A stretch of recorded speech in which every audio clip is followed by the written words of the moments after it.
આ જિલ્લા પંચાયત વાળાએ આપણા ધારાસભ્ય બધા ભેગા થઈ શોપિંગ બનાવવાના, રાજપાડી શોપિંગ, અહીંયા શોપિંગ, બસ સ્ટેશન જે આને બસ સ્ટેશન કહેવાય, ડેપો ના મિની ડેપો બધે સેલંબા જેવું અહીંયા આપણે બનાવવાનું, ડેડિયાપાડાથી થોડું નાનું, એટલે બહારની જે બસો આવે અંદર જાય અને પેલો ડ્રાઈવર અને કંડક્ટર ને ચા પાણી કરી શકે, આરામ કરવો હોય તો એ પ્રકારની બધી સુવિધા હોય એમાં. તો બધી નક્કી થઈ ગયું.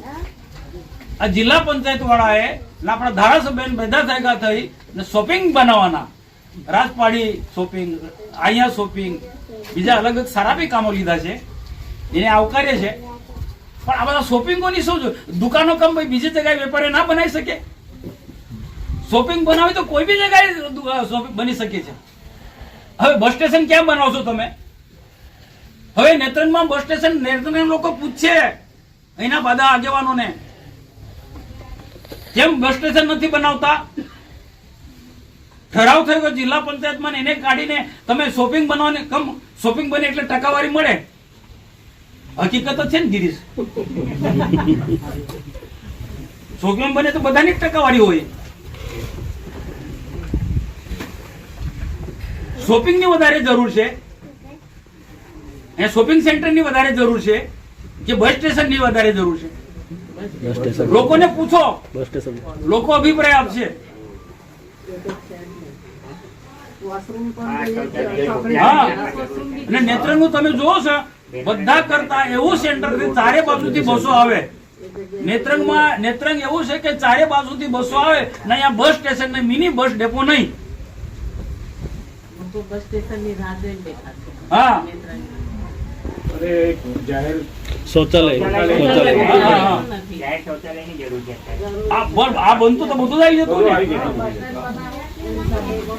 બની જાય તો જોડે જ આવે. કમસે કમ એટલું તો તમે આપણા લોકોએ, જેને ધારાસભ્ય બી સમજવું જોઈએ, જિલ્લા પંચાયત પ્રમુખ બી સમજવું જોઈએ, એના બધા લોકોએ સમજવું જોઈએ. આ તો પ્રકાશ દેસાઈ આવે અને ધારાસભ્ય આવે એટલે તમારે એ વાત ખોટી વાત મૂકે, ધંધાકીય વાત મૂકે એટલે બધાને વાહ. અરે તમને સમજણ તો પડો કે લોકોના હિતનું કોઈ કામ કરવાનું તે.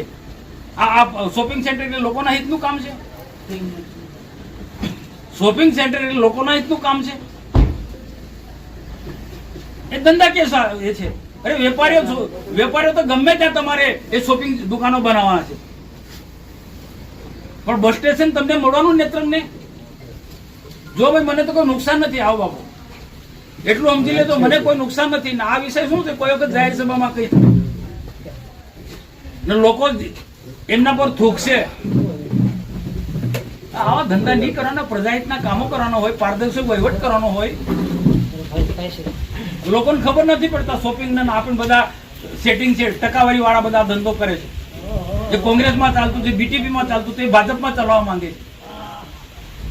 જે કોંગ્રેસમાં ચાલતું હતું, બીટીપીમાં ચાલતું હતું, આ શોપિંગ સેન્ટરો બનાવી છે, હવે ભાજપમાં બધું ચાલવા થયું છે. આપણે એ ચલાવવાનું છે. મનસુખ વસાવા કોઈ દિવસ નહીં ચલાવે.